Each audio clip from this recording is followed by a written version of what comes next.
मैं नदी में आगे आगे चली गई और मैं डूब गई पानी में। जो उधर लाइफ गार्ड वगैरह होते हैं वो भी उन्होंने कह दिया कि ये बच्ची अब नहीं बच पाएगी, और मुझे अच्छे से याद है। पर वो अचानक से गायब हो गए। हमने पूछा आजू बाजू में कि कहाँ गया वो लड़का, तो सब कहने लगे कि पता नहीं कहाँ से आया, कहाँ चला गया। दूसरा जन्म जैसा मिल गया। गुरुदेव को जल्दी से जल्दी छुड़ाना चाहिए। हरिओम, मेरा नाम सृष्टि शिवाजी काटकर है।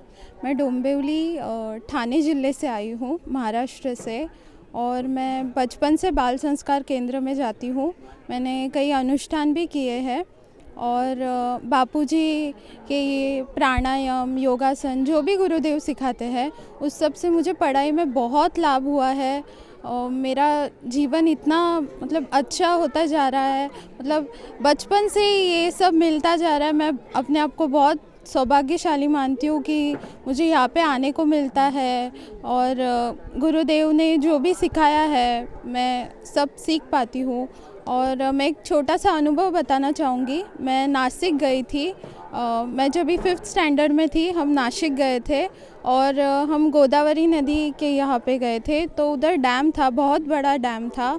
और मैं तब छोटी थी। मैं नदी में आगे आगे चली गई और मैं डूब गई पानी में। और मैं इतनी आगे आगे चली गई कि जो उधर लाइफ गार्ड वगैरह होते हैं वो भी उन्होंने कह दिया कि ये बच्ची अब नहीं बच पाएगी, वो बहुत आगे चली गई है, हम इसे नहीं बचा पाएंगे।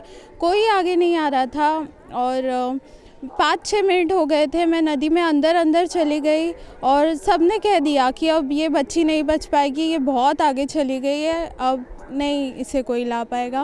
मैंने भगवान को बहुत बोला कि मुझे बचाओ, बट कुछ नहीं हो रहा था। फिर मैंने सबसे लास्ट में अपने गुरुदेव को मैंने बोला कि गुरुदेव मैं आ रही हूँ, मेरा समय शायद आ गया। और मैंने ऐसे ही प्रार्थना की और मुझे अच्छे से याद है, एक लड़का, युवा लड़का था, वो ऐसे दौड़ते हुए एकदम पानी में आ गया। ऐसे मेरे गुरुदेव ही थे वो, मुझे तो लगता है वो गुरुदेव ही थे। और वो ऐसे दौड़ता हुआ आया, उसने मुझे उठाया, मुझे बाहर लेके आए और मम्मी के हाथ में सौंप दिया मुझे। और फिर उन्होंने कहा कि आगे सावधानी रखना। और फिर हमने उन्हें बहुत ढूंढा, मेरी माँ ने भी उन्हें बहुत ढूंढा, पर वो अचानक से गायब हो गए। हमने पूछा आजू बाजू में कि कहाँ गया वो लड़का, तो सब कहने लगे कि पता नहीं कहाँ से आया, कहाँ चला गया।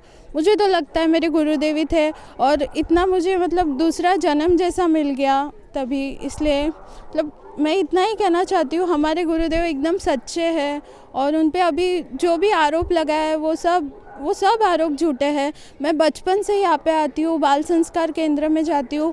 आश्रम में मैंने इतने शिविर, अनुष्ठान सब अटेंड किया है और मैंने यहाँ पे कभी भी कोई गलत काम होते हुए नहीं देखा। उल्टा यहाँ पे बहुत अच्छे बच्चों को संस्कार दिए जाते हैं जिससे उनके जीवन में प्रगति ही होनी चाहिए, ऐसे सब बातें उनको बताई जाती है। तो ये जो भी आरोप लगाए हैं गुरुदेव पर वो सब झूठे हैं और गुरुदेव को जल्दी से जल्दी छुड़ाना चाहिए। बॉलीवुड के अलग अलग एक्टर्स, उनको इतने जल्दी बेल मिल जाती है, दूसरे नेताओं को बेल मिल जाती है, और हमारे गुरुदेव की इतनी उम्र है तो भी उनको बेल नहीं मिल रही है। ये बहुत गलत चल रहा है। तो मैं तो बस इतना ही कहना चाहती हूँ, गुरुदेव को जल्दी से जल्दी छुड़वाना चाहिए। हरिओम। सद्गुरु।